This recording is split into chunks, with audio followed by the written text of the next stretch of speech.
So, the question, are you ready?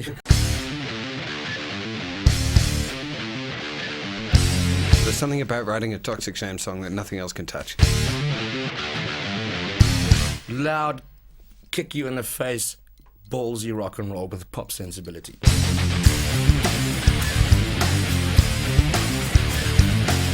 This is what we do. There's no bullshit here, there's no pretenses, there's no pretend, there's no let's make ourselves a new metal band or whatever the terminology is this week. Straight down the line, rock and roll.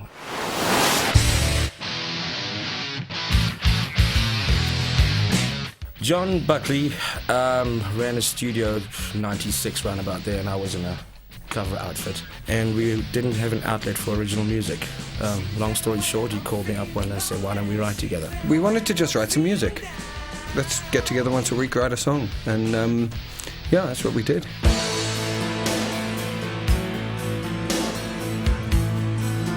We always wrote stuff just for us. If we wanted to do anything, we just did that. Except the stuff got better.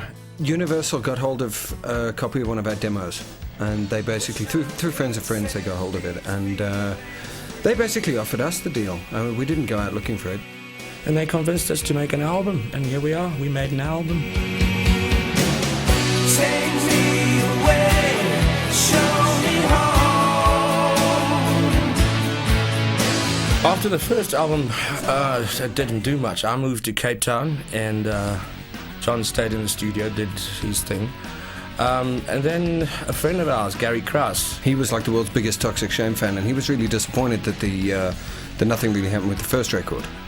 So he was putting this record company together, Legend Music, and he said, look, you know, let's do an album, let's do a Toxic Shame album.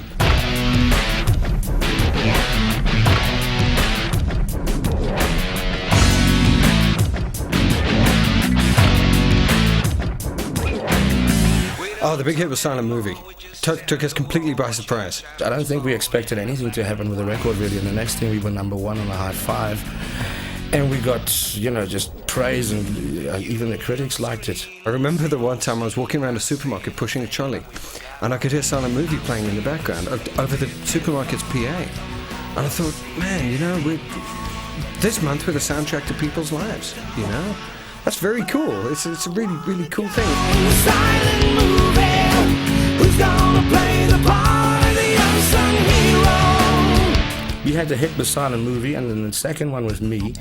And people were expecting to see this band live, except we didn't really have one. We were just a writing project. We put the band together really as a tribute to the people who'd voted for it. I kind of felt that we owed it to the people to come see us live. And the band came about like that. So we called in some friends and put this live band together.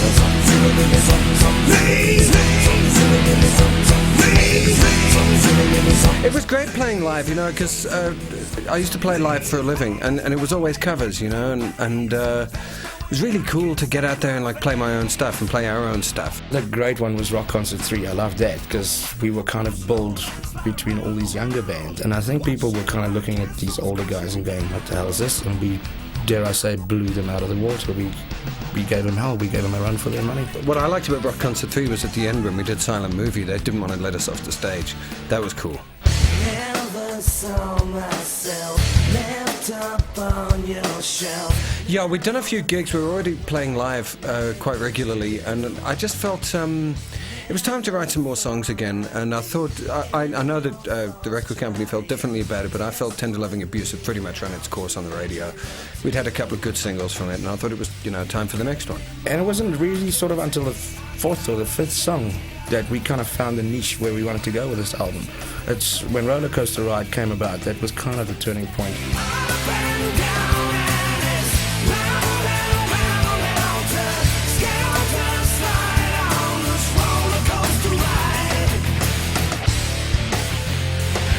We had two TV appearances. One was for a program on CakeNet called Draadloos, and they showcase all sorts of bands. And this thing was a concert in Hatfield Square in Pretoria, and they filmed sort of the hour that each band was sort of allotted. Never worked a day, never had to pay for a thing, and never did pay no dues. Never had to cry, never earned. So we were lucky we got that, and it gave us great exposure, which actually led to the second TV appearance, which was the Casper Rasper show. Yeah, I would have liked to have done a full set there, actually, rather than just one song, because the crowd loved it, Casper loved it, we were having a good time. I think it would have really kicked ass. Should have done like a 1 hour Toxic Shame special. We ended up having a great time with Casper. I can tell you some stories, but it's not here, you know. I think Dion and I started to drift apart musically a little.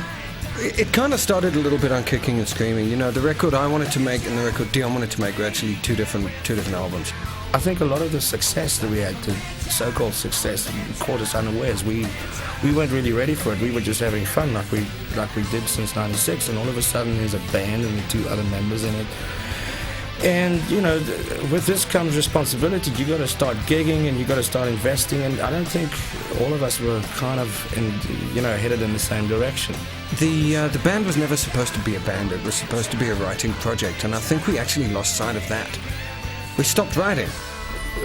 Ultimately, I think we just kind of put the project on hold until we all sorted our lives out. I think I just needed to just get on with other things, you know. A lot of the time they say, you know, you don't know what you got till it's gone. Yeah, I certainly lost my appreciation for the magic that was Toxic Shame. I certainly lost sight of that. I lost sight of how good we are together.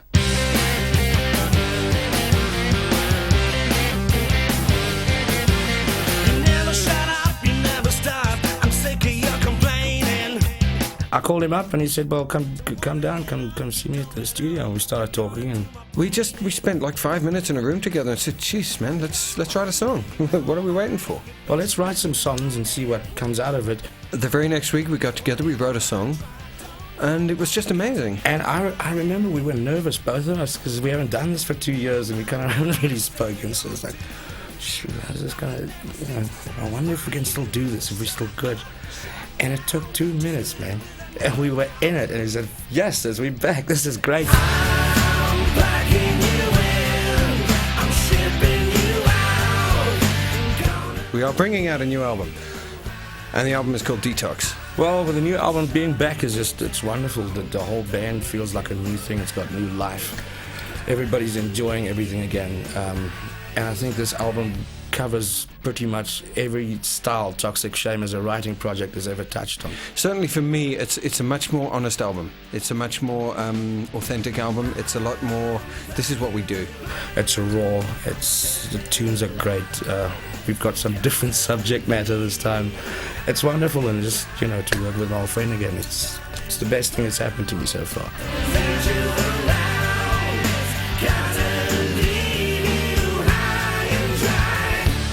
The record's great, it's raw, it's edgy, it's very, very straight down the line rock and roll. It kicks you right and square in the face. It's a great record. You should go buy it. It's a good record.